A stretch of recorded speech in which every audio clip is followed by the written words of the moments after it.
And there's the pipe, it's broken away. That leads up behind the engine there, and it leads up to this joint here. That joint is also connected to the pipework that leads to that vacuum pipe there. That part of the chassis tube acts as a reservoir for the brake servo. I've got some 8mm internal diameter fuel pipe, and that fits perfectly. The replacement exhaust manifold arrived. I laid a straight edge across it. It seemed a little high on this side here. In the end, I just settled on a file and then just dragged it across in that fashion until that high point just there had gone.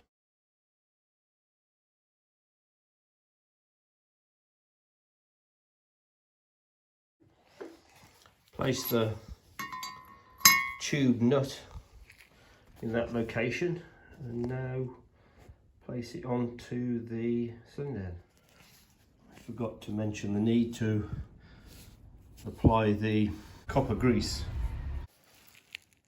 Except for the tube nuts, you need to put washers on. So with the engine lifted, it was possible to get on that 9/16 3/8 drive to do up that far bolt. According to the workshop manual, the installation of the manifold, the exhaust manifold this is, onto the cylinder head, gaskets required, tighten stud nuts to 30 foot-pounds.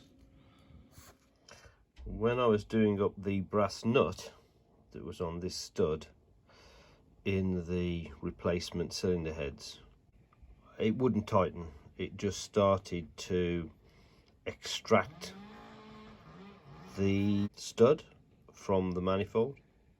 In the end, I had to take it out using the double nut method by tightening those together. So remove that from the cylinder head, and now I'm going to have to address that issue probably by putting in an M10 tap, as was discussed on the Jensen forum site at one point. I found this article on the Jensen Owners Club site when I was searching for this problem, and in this Chris suggests the possibility of using an M10 course. That's the route I'm going to go down. That M10 tap will go straight through the exhaust manifold that's already on the head, and hopefully that will deal with the stripped out thread that's already in there. This is the one on the replacement heads that I've got a problem with. Looking down these holes here, they all appear to go into the water jacket. Well, those that I can see. I don't know about those two.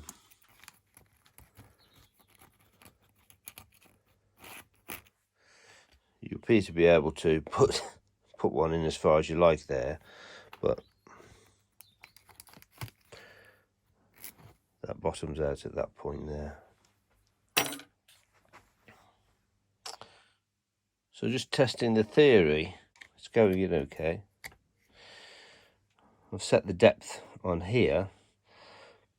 The car's already got the manifold on, so I need to move that tape back here, but at least I'll have a good idea of the depth before I bottom out. And this M10 is going into the old hole which would be a 3/8 UNC unified course, I think. Yeah, until it bottoms out. So easy to tell. I'm now just trying an M10 bolt in that hole.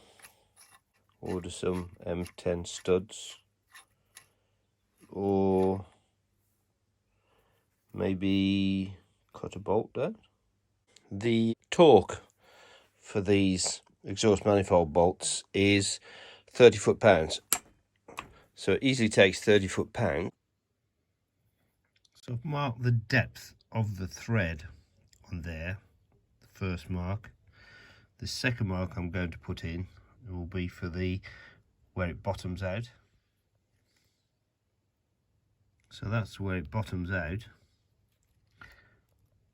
The difference between the thread and the bottom out is that much.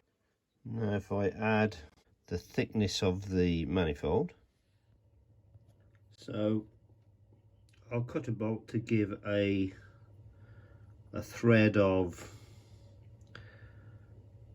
3 centimeters or 30 millimeters, and that should be long enough to go through the thickness of the threaded portion and just into the cavity without bottoming out within the cylinder.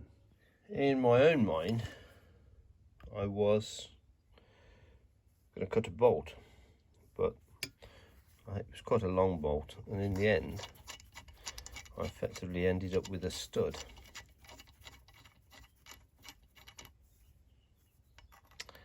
So that's what I'm going to use. I'm going to put that in as a stud, screw it in as far as it will go, and then put a nut on it. In the end I had to hammer on a 1/4 inch socket onto the end of the tap. It's now gone loose, so that's fine. That's gone through the right part of the head, and now I just need to extract it. Hopefully I've put enough Pt3 tape on that stud, and now I'll screw it in. Having put the M10 stud in with the Pt3 tape on, using the double nut method and then screwing it in, I have managed to tighten it up. I couldn't get a torque wrench in, but I was able to get a 17mm socket on there. Practice doing 30 foot-pounds just using the normal 3/8 ratchet, and done it up. It's tight, so overall I'm happy that putting in a M10 tap straight through worked, even though the thread had been stripped. I've been having trouble trying to get this rocker cover back on. For some reason it was just making contact here with the exhaust manifold, and the bolt holes, I couldn't get them to line up. In the end, I made sure I got this difficult bolt in down here. It was on a lever then, that point was pinned. I put engineering blue on the exhaust, and then I could move this to keep tapping it down to find just exactly where the high point was. You can see where the high points are, where it touches this cover. So not close to the edge, but sort of slightly higher up. So I will give that another grind, although I think I'm actually there. For whatever reason, that cover is fine.